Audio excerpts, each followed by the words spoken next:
In this video, I'm going to bring some big parts of everything we've been talking about together. I'm going to finally get to the point where I just tell you about my experience from being molested, the shame, and how that went on to continually cause cyclical failures in my life. Not just that, but things that grew from it. It wasn't a single event. It was a lifetime of things that continued to accumulate that caused me to have a life that was not to my choosing. I learned how to decode the religious and spiritual teachings from antiquity that shows the path to rectifying this, to healing the soul. And I discovered that it's a mental process. In this video, I'll show you what that is and show you exactly what I did. So let's get started.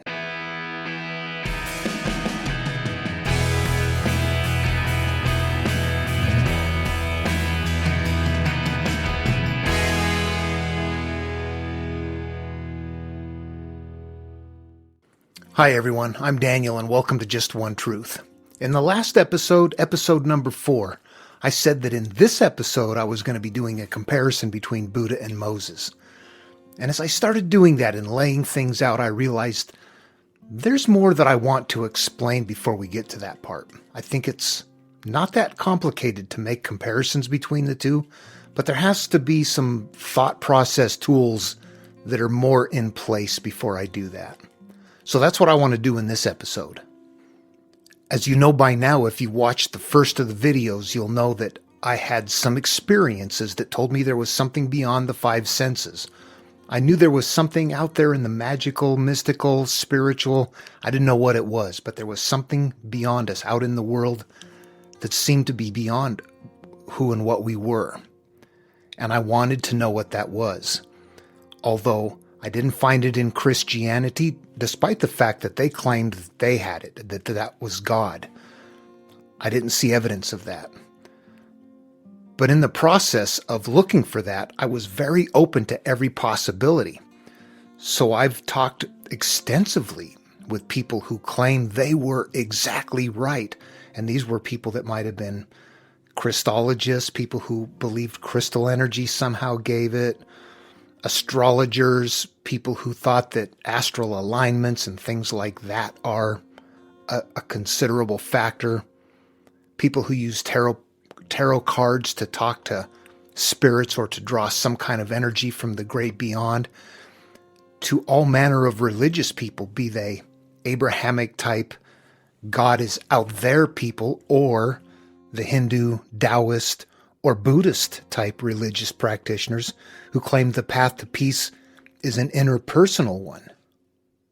I was open-minded to all of them, and what I realized is that all of them had, I would just call them measures of success. Nobody, as far as I was concerned, that claimed that they were right could demonstrate a repeatability to some sort of healing, or that life would unfold for you in a certain way if you simply do this. All of them had measures of a little bit of that success, but also significant failures. They all seemed to work about the same to me, and it didn't matter what the belief was or how radically different they were. And they will fight each other over, you're sinful, you're wrong, you're looking for the magic man in the sky, the spaghetti monster, all those things. We're familiar with those terms. They will all fight each other, but that's because they're all convinced within their own experiences that what they are doing has provided enough results for them that they have a conviction that what they're doing is correct. And that was one thing that over a number of years I gradually realized. They all have a measure of success. They all have a larger measure of failure. But that some things created more peace and kind of an inner sanctity, an inner feeling of goodness. And those were the Buddhist, the Taoist, the Hindu type of teachings that are more internal type of things. So in my life of having all of my free time, of all of my, I'm an introvert, I'm out alone by myself, isolating. Long before COVID, I was out there on my own, sitting around the campfire for a week with nobody but me. thinking, pondering, wondering. And you keep turning things through in your head, trying to figure out who or what or how or why. And you begin to understand that there are certain commonalities between all of them. That all of these teachings shared some things in common, even though outwardly they looked radically different from each other. And that's what I begin to kind of zero in on. The things that I realized was that everybody is in the same space, in the same universe, in the same cosmos. Is there cosmic energy? Oh yeah, we're from it. We're here. There's obviously everything from light to electromagnetism to whatever kind of energy there is in the universe. It's there. We're all operating within that field, whatever that is, the universe. The other thing that everybody had in common was a brain, a thinking brain. But it wasn't just the thinking brain. It was the way that they used their brains. It was using it with a conviction, with thinking about things in a certain way, by having certain ways that they had their past resolved or not. It became clear to me at some point that the one thing I could say about all of them was they had a brain and the universe. Anything beyond that was just, I don't know. What do you think? Star alignment, crystal energy, spirits running around, angels and demons working on our behalf or against us? I never saw any of those things, even though I saw kind of the same success in each of those teachings. So not all at the same time, but along with that, I was having different revelations that had to do with my own brain, my own past, my own pain, the things that I was dragging with me. I was having experiences happen, things were unfolding for me in a way that it was almost as if I was having revelations from the world, not from something mystical, but by grabbing the right book, by reading the right article, by somehow hearing the right thing at the right time as I was curious and wondering about things. The answers were unfolding before me. They didn't do it instantly, but when I was very intensely seeking, I was getting answers. What I realized also was that it was very important for me to have a very free and clear life to hear the answers. The busier you are, the more you're wrapped up in the world, the more you're wrapped up in news and events and relationships and things like that, the more difficult it is to see what is coming to you. You have to have a measure of peace, quiet, and serenity in order for you to process these things. So that was also important. So I was lucky in that I was really an extreme introvert and really liked being alone. That worked definitely in my favor. So there was a time in my life where considerable changes came about. I was divorced. I was living alone. I had a job where I was working remote. I was working by myself. Everything about my life at this time for many years was very conducive to figuring things out. I can remember driving for 6 to 8 hours from where I lived to a work location and never having the radio on, just thinking, pondering, what about this? What about that? Well, if that this, then no, that won't work. You mentally go through all of these processes and weed things out. And boy, I had that opportunity. I am very grateful that my life worked out that way.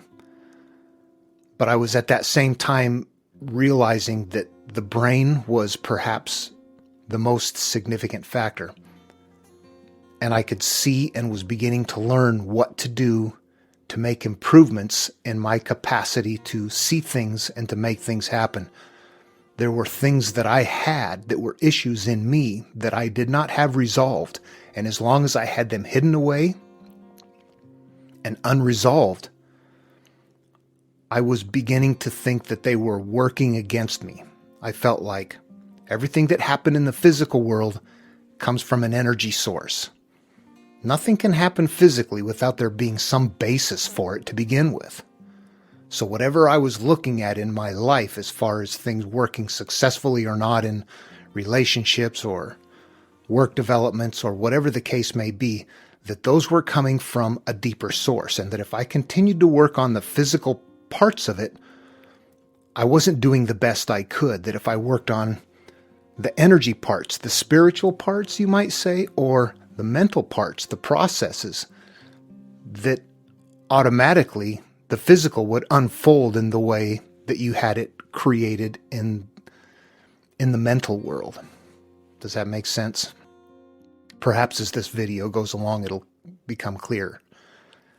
At the same time, I was beginning to think, well, my brain is this conduit, for lack of any better term, that my capacity to accomplish things for myself, through my desire, through my wishes, were contingent upon the clarity of my thinking and how much of my gray matter I had available to use for something. And I surmised that a significant part of my brain capacity to channel, to allow things to unfold for me, was occupied with closed doors, metaphorically. Things that I was holding inside of me, hurt, pain, shame, things like that, were all occupying space in my brain that was not to my benefit. And I began feeling as if it was incumbent upon me to resolve those things so that I could free up that part of my capacity for other things, for the rest of my life. I wanted happiness, but bad things kept happening. My desire to have happiness was always there in place, but it failed because of other things that I was dragging with me. And I began to see that these two things coexisted inside of me. And I was wondering, is there a way that I could make that coexistence cease? You read the Bible? Jesus saying, when you make the two into one and then say to this mountain, move, it will move.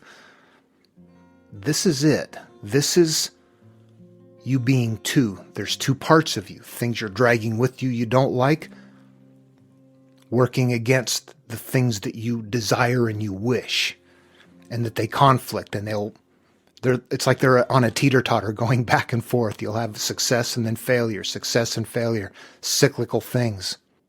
And I began to think what I needed to do was to remove the impediments. If you've been looking through the videos, you'll recognize this as an anchored ship will not sail. You can't dry off while you're standing in the rain. It's all that same process. And what I want to do in this video is to really hammer that home a lot more, to really look at that a lot more. So I've got something else to talk about. I've already mentioned it, and it has to do with being molested. It has to do with shame. It has to do with having life experiences that at that point in time were the things that were stored away inside of me. Very significant things that were pain and hurt that I had put away inside of me, and I was going to leave them there. It was so hurtful and so shameful, I was never going to tell anyone. Anyway, let's take that trip to the desert. I'll talk about it out there.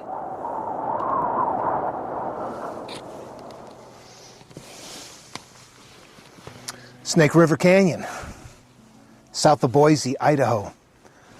This is the Snake River Birds of Prey Conservation Area. Anyway, it's a beautiful place. I'm about a 30-minute drive from here. How lucky am I? I didn't grow up around here, but I ended up here. I'm very grateful. It worked out. It's one of those serendipitous things in life. Couldn't ask for it to be any better. Anyway, the last episode, number 4, we were in Doc Heisom's cabin, and I talked about life after Larry had hanged himself. Things returning to normal, growing up as a teenager. The abuse, the whippings began to cease after about 14 years old or so.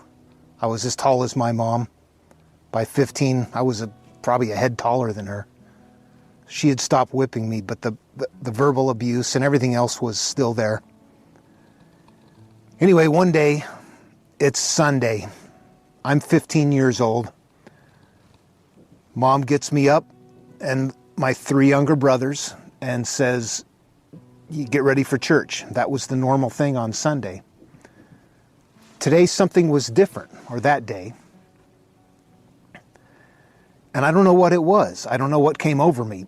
It was just a turning point. And I just thought to myself, I'm done. Nope. I'm absolutely finished.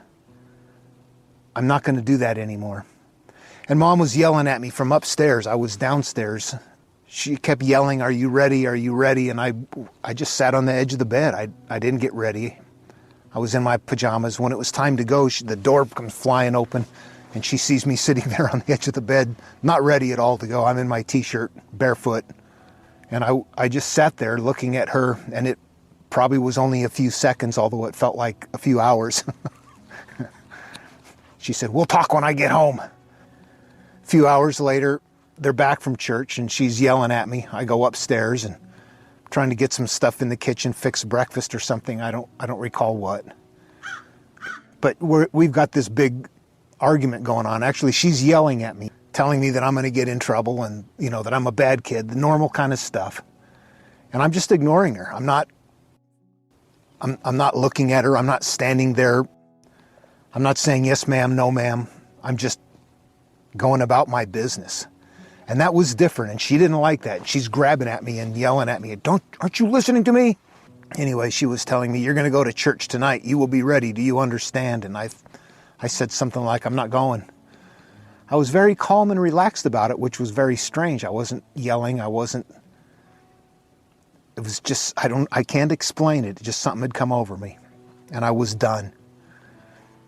And I turned and I went downstairs, and she called the neighbor man. It's the same man that came and picked up Larry off the ground that day that I cut him down out of the tree. And he came down and got into my doorway. I was packing up my backpack. And I had told my mom, "I'm leaving. I'm just going." And that's when she called him. I forgot that part of the story. I told her, I'm packing my backpack and I'm leaving. I'm going. And I think she asked, "Where do you think you're going?" And I said something, "Anywhere but here. I don't care. I'll go in the woods. I don't care."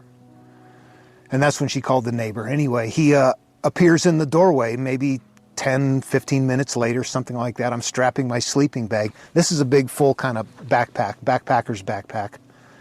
And I had stuffed clothes and some other things into it. Was grabbing like my first aid kit, all my scouting kind of things.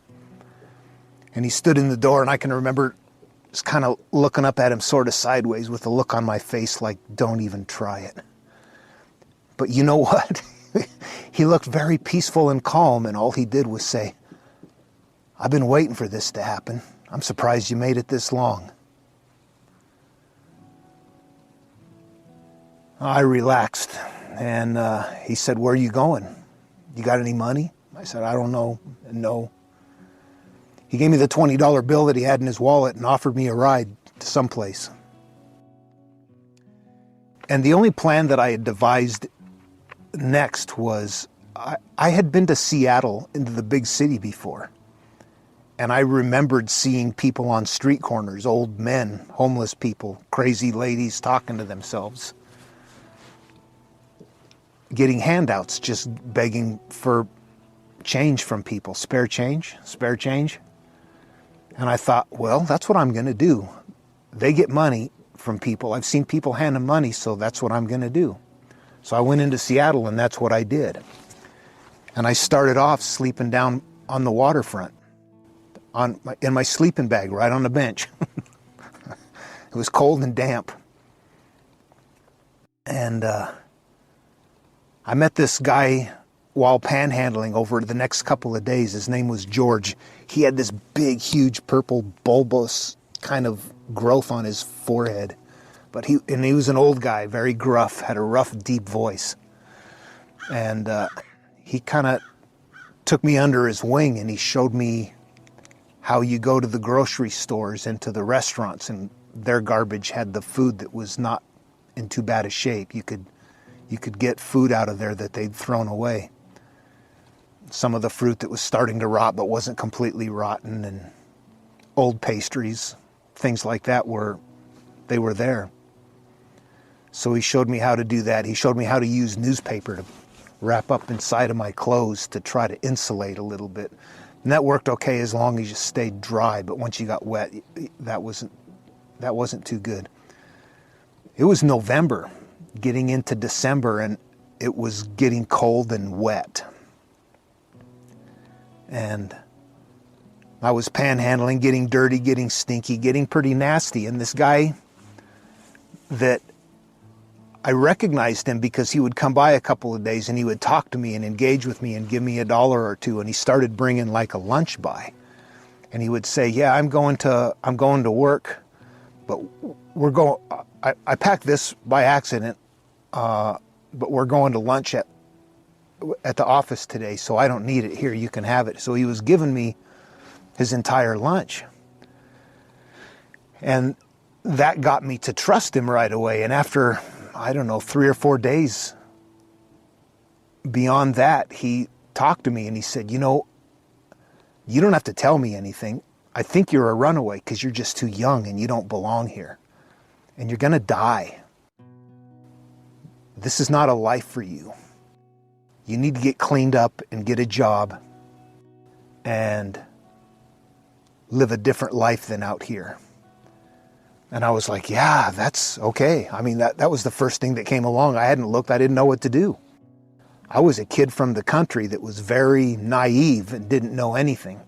And so I did. I packed up my stuff and I went over to his apartment. And he told me his wife had died some years back and there was extra room. Well, I get there and first off, things are not looking quite right because it's a tiny little studio apartment. There isn't a closet even in this room. Everything is visible within one room. The little kitchenette on the side, the bed in the middle of the room, a little walkway with a recliner chair over on the between the wall and the bed, a TV at one end, and that was it. There was a bathroom down the hallway for the whole second floor. It was an old apartment, but I thought, well, maybe he just downscaled. Anyway, it turned out he was lying to me about a number of things. He didn't have a job. He was on a disability, said he'd been in the Merchant Marines, and anyway, I'm a dumb kid. I don't know anything. But I appreciate it because within 24 hours, I was cleaned. I had showered. All my clothes were washed. My pants had been like muddy, dirty, getting just wet, and they felt horrible. Having soft cotton clothes on and having some warm heat was incredible. And right up the street a little ways was this drive-in and making burgers, fries, that kind of stuff. And I went there and applied for a job and I got hired right away. So not even 3-4 days into this, I'm cleaned up, I got a job, and it's like, wow, life is turning around. He said, let's celebrate. I got some friends that are coming over this weekend and bringing their kids, and let's celebrate your success. And I was like, okay, yeah. He bought a whole bunch of wine, this really cheap strong wine, MD 2020 Mad Dog. And we played a drinking game where it was the wine and 7-Up mixed together to make it go down easier because it was a horrible tasting, strong stuff. And his friends were all like older guys like him, about maybe 60 years old, 65. And they all came over with kids that were about my age, that were just teenage boys. And I thought, well, this is all very weird. But I didn't ask any questions. I was like, don't look a gift horse in the mouth. Just, probably their grandkids or something. I didn't get it. Life was different. I went from the country to the city, and I was just approaching it with eyes wide open. Well, they got us drunk to the point of passing out. And the next day when I got up and found that I was stripped naked from the waist down, I realized what had happened. They had gotten us drunk, passed out, and molested all of us. And I was devastated. That was something that happened that was so shameful and so hurtful. I was never, ever going to tell anybody about that. It terrified me. I didn't know what to do. I didn't drink anymore when I was there. And at the place where I got a job, there was another guy working, a guy that was about a year or two older than me, 18 maybe. And I asked him about getting an apartment. What does it take to get an apartment around here? He said, man, I just lost a roommate. He was renting the basement of this house up the street, up on Queen Anne Hill, and said that he had an extra room in there. He said, you won't be able to afford a place on your own, but if you want to rent that room, it's available now. So there were things that were happening that were positive. At the same time, things were happening that were devastating. I got my stuff. I got out of the studio apartment downtown. And I vowed that nobody would ever hear that story. That was too shameful. I swore that would be something that would make people call me all kinds of names, call me creepy and never want to be around me. I realize now that's how I felt about it. And that if most people knew, they probably would have said, oh, bummer, dude, let's go take a hike. But that's not what happens to you when you're the one having the experience. Anyway, for the next few years, I had a number of odd jobs doing things like that. Cooking burgers, working in a warehouse, stocking shelves. That's what I was doing when I decided I can't live my life this way. By then I was 21 years old, so I'd been there for about 4 years now, living in, I had friends, and we would go out and do things together. And we had grown up watching the Vietnam War on TV, and we decided none of us were going to go in the military. There was no way. And I'm sorry, you veterans from Vietnam out there, but you guys got screwed. There's no damn reason for that war. There's a lot of dead people for no reason. No reason. We weren't going to go. And I don't care what anybody thinks about that. I was going to run away to Canada or go in the Merchant Marines or something like that, but I was not going to go to Vietnam and shoot people that I didn't know and kill people that I didn't know. Or die myself. I wasn't going to give up my life. Well, that had ended several years before I was 21, and the military was kind of in a shambles. They did away with the draft. They were short-handed. They were giving people bonuses to join, and they were taking people without high school educations. And I was a dropout because when I ran away from home, I left school too. Anyway, I decided, well, you know what? I'm going to go see what I can do. I went and took the test to see what I qualified for, and I qualified for whatever I wanted to do. So I joined the military to become a ground station satellite equipment repairman. I did that. I went to school. I got trained. I met my first wife. She was doing the same thing, the same job in the military, but I was ahead of her in class by 6 months. And after I graduated, she got left behind. We were going to get stationed together, but in the meantime, I got sent to Okinawa, and she stayed back in school. And I went there, and that's when I started doing the Buddhist thing and started learning that. But I get a letter from her one day saying, I got pregnant by another soldier, but you're a very understanding and caring person, and I just know you're going to accept the baby as your own. And I don't know why she thought that. I was already very fragile. I was very insecure. I had a lot of problems. You've heard my childhood. I was not the kind of person that could manage that. No, I couldn't. I ended up drinking more. We ended up divorcing. Not all in one section. Time is elapsing. Things are going on. I'm just going to give you the high points here.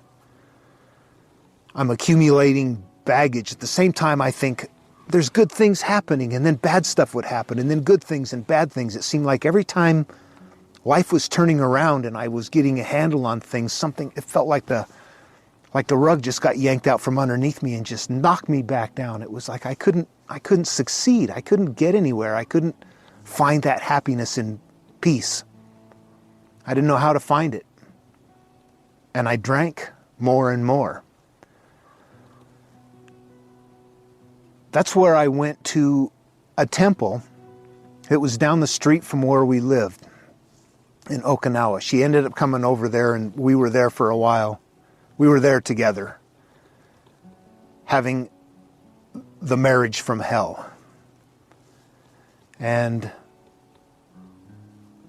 down the street was this old house that had been converted into a temple, and there was some monks there. There was one tiny little monk, a very small guy that spoke enough English. He was the youngest one of the group, that I could kind of communicate a little bit with him. I could not speak Okinawan or Japanese. So I had to rely on his very limited broken English to help me.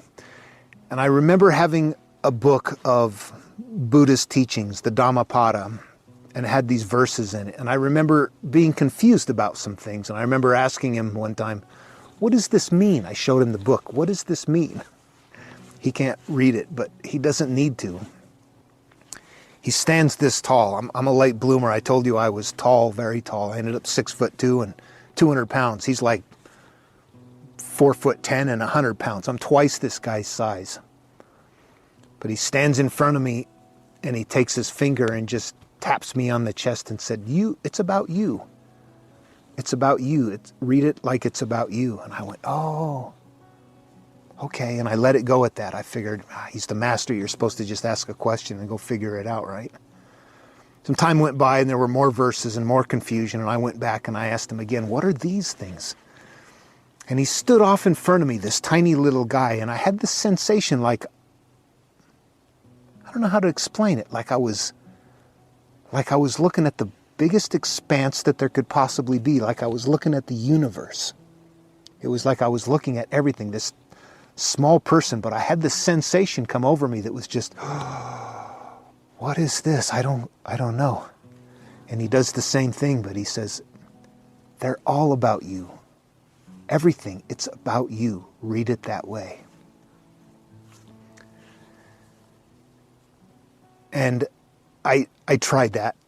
I was still young. I was still in a bad marriage. That was going to get put off to the wayside. It didn't instantly change my life. It was a piece that I gathered along the way. And it was an important piece, but it was going to get put away for 10 years. That lesson was going to go away for a while. Anyway, well, that's what I wanted to say out here. I think it'll be easier to cover the rest of this inside. The conditions out here, I don't know how this is going to turn out with the sun starting to peek up around the rocks. Anyway, let's head on back, and I'll finish it there. Okay, 3 significant takeaways from that story. Not necessarily in this order.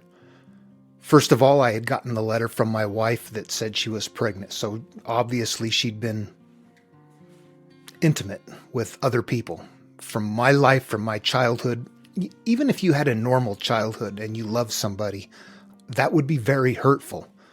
From the place where I came from, where I felt very unappreciated, very abused. Larry hung himself and abandoned me. I had a lot of issues. And even though outwardly I did everything I could to present this, oh yeah, everything is fine image, those are the things that we do when we hide our hurt. But it doesn't take much to trigger that stuff. And it was very painful for me. And I told her, no, I can't do this. I'm going to divorce you. Right after that, she reported to me that she had a miscarriage. We decided to work it out or try it anyway. So she came to Okinawa and we did try to have a married couple's life. Very unsuccessful. We were both really broken. So I want to say right off the bat, I've had to forgive her, but I also want you to know that I came from a messed up place, but we belonged together. She came from a messed up place. Her father was an alcoholic. He had molested her. Those are just a couple of stories. I'm not at liberty to tell her story. I'm not going to do that. But I want you to know that it wasn't me being a good guy and her being a bad girl. We had issues, both of us. We belonged together. She was married to an alcoholic. I was drinking all the time, 6 to 12 beers, 5 days a week probably. Second takeaway is that I had been gathering knowledge. I had been learning things about Buddhism, about spiritual teachings in some way, even though they were not effective for me at that time. I did what I could. I had bouts of practicing Buddhism, of practicing meditation, of going there and spending some time, and then giving it up completely, then trying to get back to it, and then giving it up completely. I was not consistent with it. I was gaining knowledge, though, and it was being put away. And the third and the very significant issue right now was the molestation and how that happened. It was something that I was never going to let anybody know. And the reason that's significant is because I am trying to demonstrate to you this path. I'm not just telling you, you need to forgive the people that have hurt you. It's better for your soul. We've all heard that a million times. And then you say to that person, you don't say it out loud, but you think it in your mind, that person hasn't been through what I've been through. They don't know what I know. They don't have my experience. What I'm doing is letting you know what my experience is. I'm bearing my soul. I'm stripping naked. All of these are metaphoric terms, but I want you to see that I had that experience, how it affected me, what I did to rectify it, and what has happened as a result. To me, that's how you teach people something. You don't tell them what to do, you show them what you did, and you let them make their own choice. Okay, so now flash forward about 10 years later. I'm out of the military, I'm a civilian, I am single, and I get a job in Bend, Oregon doing that remote electronics stuff where I'm living in one location, but it's this network that runs coast to coast, but there's these remote stations that the Air Force uses as kind of an emergency communication system. I got a job in defense contracting, working remote, doing that. Very high level stuff. It was very good. I'm still drinking, but I'm living alone. I can hide it.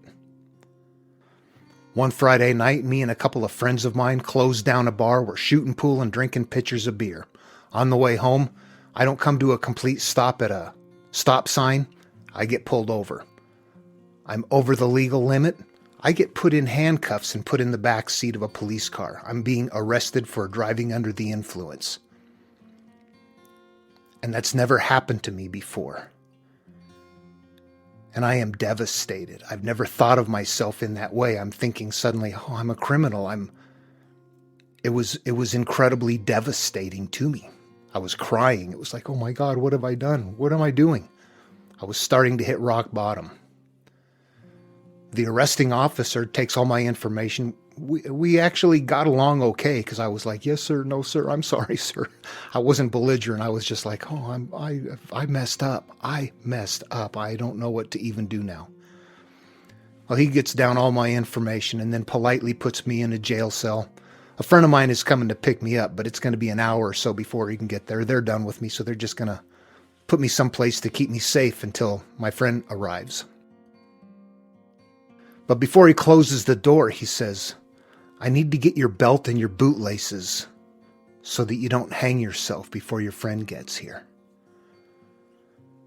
And that cop, I feel bad for him. He had no idea why I just broke down and started crying. My entire past, all of these things that were hidden from my childhood were just crumbling in around me.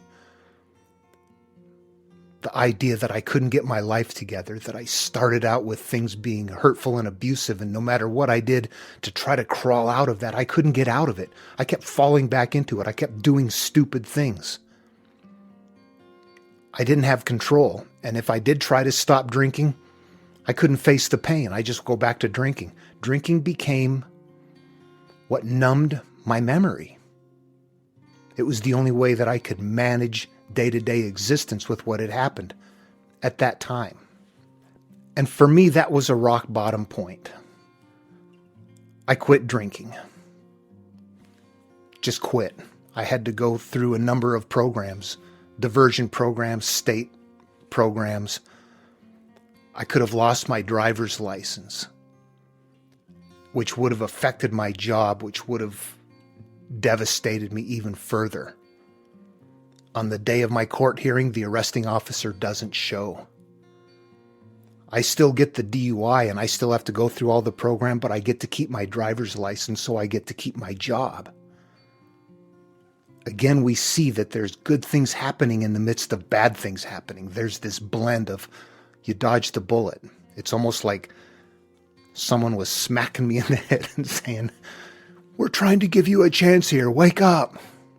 I know that's not what was happening, but that's kind of what it seemed like. So one of the first things that happens is my sleeping patterns are off. Since I'm not knocking myself out with alcohol every night, I'm tossing and turning in bed, wide awake until midnight, 2 o'clock in the morning. So I had already collected lots of books, Time Life series books and a lot of other things. And I just started reading. I'd go to bed at 9 or 10 o'clock at night. I'd crawl in bed. I'd turn on the lamp. I'd get out my book and just start reading. Everything that I had, everything that I could get my hands on. And I had this magazine subscription to this Omni magazine. It's a magazine about kind of science, modern day leading edge science, as well as science fiction. It was a blend. It was kind of for the modern geek of that time. And I read that magazine cover to cover. I got one every month. There was one article in one magazine that I didn't read to begin with because I didn't have any interest in it. It was something to do with therapy through hypnoregression and past life therapy or something like that. And I'll be honest, not then nor today am I a fan or a believer in the idea of reincarnation. So anyway, I had set that magazine off to the side, but I'd gone through everything that I had twice, 3 times. I've read everything. And I finally grabbed that and thought, well, okay, I'll go ahead and read it. And in a nutshell, it's a story told by the therapist. And he talks about a patient of his who basically was coming to him as a last resort. She started out in life having like a high school sweetheart. And both of them went to college at the same time and became lawyers. They fell in love. They got married. They both got hired at law firms. Their life was very successful. But their life over a couple of months turned bad somehow. She lost her job at work. Physiologically, she was having difficulty, lots of headaches, physical ailments. Her menstrual cycle had stopped. She and her husband fought and argued until they got divorced, and she even lost custody. And she went to the medical doctor who couldn't figure out anything, went to a psychologist who couldn't figure out anything, and then was at this stage. So the guy writing the article, the past life therapist, readily admitted he's kind of like a last-ditch effort, the last resort. Basically what he does is take people in hypnosis through past lives. And that's where I had left the story behind, because I thought, there's no past lives. And the story didn't change my mind.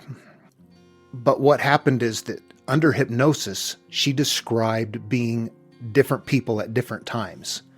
And at one point in life, 1400s or something like that, being some kind of a soldier or marauder with a sword that killed a pregnant woman and repeatedly stabbed and made sure that the fetus inside of her, that the baby was dead as well. Pretty horrific stuff. And that after hypnosis, they would discuss what she had talked about. So after some period of time during this therapy, the woman called the doctor one day and said, "A miracle, doctor. My headaches have stopped. My menstrual cycle has started again. My old law firm is hiring me back. My husband and I are reconciling. Oh, and I just remembered. My uncle molested me when I was 5 years old." The therapist then went on to say he's not here to be an advocate for reincarnation, that he had no way of knowing whether that was true or not, but that he knew through his therapy processes that there were people that had issues that happened in life to them that were so significant, they had walls up. They couldn't remember them anymore. They had blocked them from their memory. But that these nevertheless had some sort of a negative or derogatory impact on their lives. And that what he suspected is that sometime people could come to terms with these if they somehow in their mind accepted the idea that it wasn't them that was the victim or the perpetrator, but that it was somebody else at a different time and a different place, kind of relieving them of the responsibility of something that was very horrific to them. And that sometimes that's the way they could get it out. And that might be all there was to this.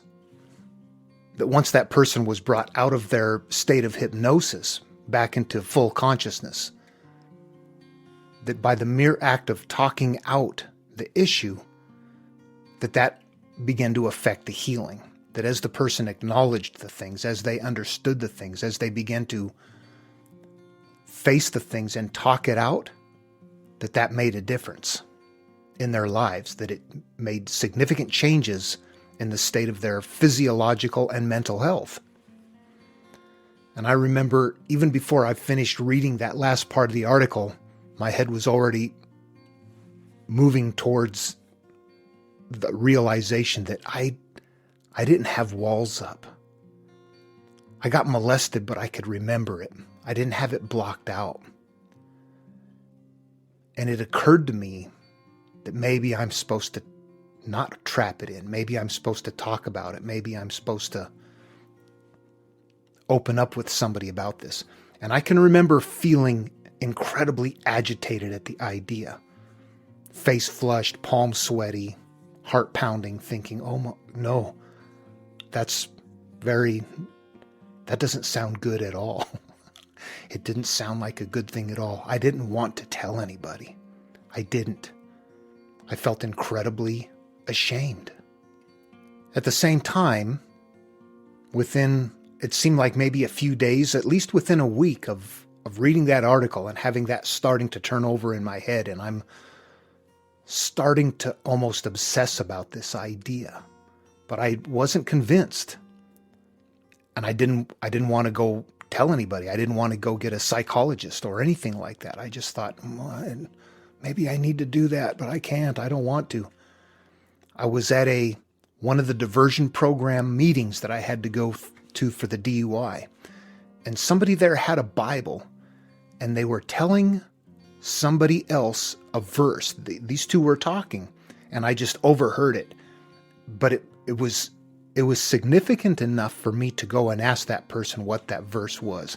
I'm going to read it right here from the Bible. It's in James, the book of James in the New Testament. It's a very small one. It's in chapter 5, verse 16. And it says, "Confess your faults one to another, and pray for one another that you might be healed. The effectual, fervent prayer of a righteous man availeth much." And it didn't seem like anything too religious, and I was not going back for the Bible, but I just remember that seemed to be like a key. It's like, wait a minute, that's saying the same thing that this Omni magazine just said. Talk to somebody about it, because that kind of makes a difference. And that made me grab the Bible and start reading and looking at things, although it was still very foreign to me. As I read it, it was like this very strange material, the way that it's written. I can tell you between then and now what I've determined is that getting forgiveness for sins, for looking for healing for your sins, we tend to think of that as asking forgiveness for what we've done wrong, for lying, cheating, stealing, hurting somebody, hurting something, taking something. Somehow, some way, we have done something wrong, violated the 10 Commandments or whatnot. You know what? That's not enough. If you go through the Bible, there's a lot of bizarre things in there that are the same term in a way. It'll say things like trespass, or if you have aught against your brother, take care of that, an ought. Another one is transgressions. And I begin to think to myself that maybe these are simply derogatory concepts. That sins, ought, transgressions, trespasses, all of these things are just words that they used at their time to explain the dysfunctional things that you have in your mind. And if you're looking to forgive sins or oughts or transgressions or trespasses, it's all the same thing. It's all resolving the anguish that you have in your mind. It is what you hold towards somebody else.